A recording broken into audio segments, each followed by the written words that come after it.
Assalamualaikum warahmatullahi wabarakatuh. Saya Stefanya ingin mempresentasikan formulasi dan teknologi sediaan semisolid yaitu gel. Menurut Farmakope Indonesia edisi 4, sistem semi padat terdiri dari suspensi yang dibuat dari partikel anorganik yang kecil atau molekul yang besar terpenetrasi oleh suatu cairan.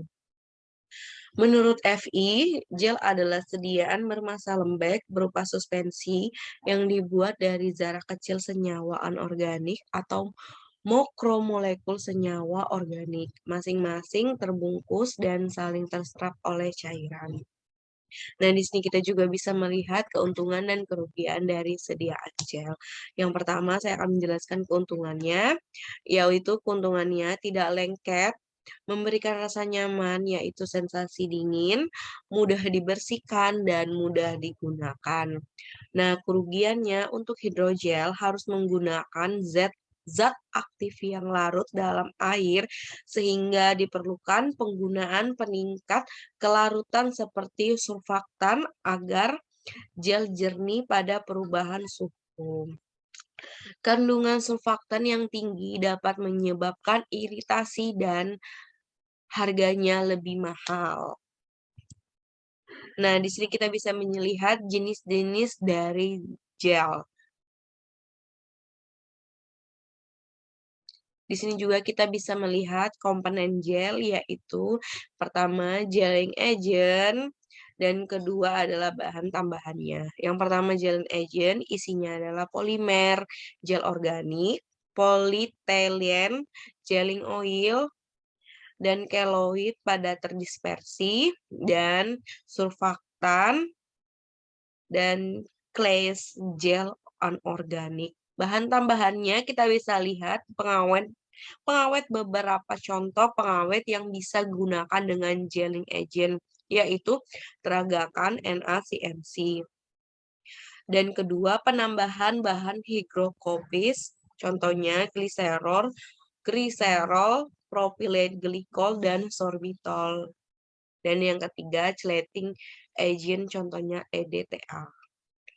Kita juga bisa melihat di sini dengan formula umum standar dari pembuatan gel, yaitu zat aktif, basis gel, dan zat tambah. Nah, kita juga bisa melihat cara pembuatannya, yaitu timbang sejumlah gelling agent sesuai dengan yang dibutuhkan. Gelling agent dikembangkan sesuai dengan caranya masing-masing. Ketiga, timbang zat aktif dan zat tambahan lainnya. Dan keempat, tambahkan gelling agent yang sudah dikembangkan ke dalam campuran tersebut. Dan kelima, gel yang sudah dimasukkan ke dalam alat pengisi gel dan diisi ke dalam tub sebanyak yang dibutuhkan.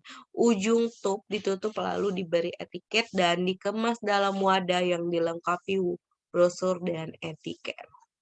Nah, kita juga bisa melihat di sini ada 3 evaluasi gel, yaitu yang pertama evaluasi kimia, fisika, dan evaluasi biologi. Dan di sini kita juga bisa melihat formulasi gel hand sanitizer ekstrak daun kemangi yang isi bahannya adalah ekstrak daun kemangi, CMCNA, propylene glycol, gliserin, etanol 96%, pipagin, essence apel, dan aquades. Di sini juga kita bisa melihat pembuatan gel hand sanitizer ekstrak daun kemangi. Pertama-tama kita akan siapkan alat dan bahan, timbang semua bahan. Si MCNA dikembangkan dalam sebagian aquades hingga berbentuk basis gel. Propylene glycol dan gliserin lalu dimasukkan dalam basis gel. Lalu nipagin yang sudah dilarutkan sisa aquades dimasukkan homogen, diaduk hingga homogen. Ekstrak yang sudah dilarutkan dengan etanol 96% dimasukkan, diaduk hingga terbentuk massa gel. Dan keenam, kemudian ditetesi dengan essence apel, diaduk hingga homogen. Nah, kita juga bisa melihat di sini uji hasil evaluasinya, yaitu hasil uji organoleptis. Kita bisa lihat di sini konsistensinya sedikit. Pertama, kedua, minggu pertama, kedua, dan minggu keempat. Di sini kita juga bisa melihat hasil uji homogenitasnya. Di sini juga kita bisa melihat hasil uji pH, hasil uji sebar, dan hasil uji daya lekat, hasil pengamatan diameter globul, dan hasil diameter zona hambat. Dan sekian dari presentasi saya, kurang lebihnya mohon dimaafkan dan terima kasih.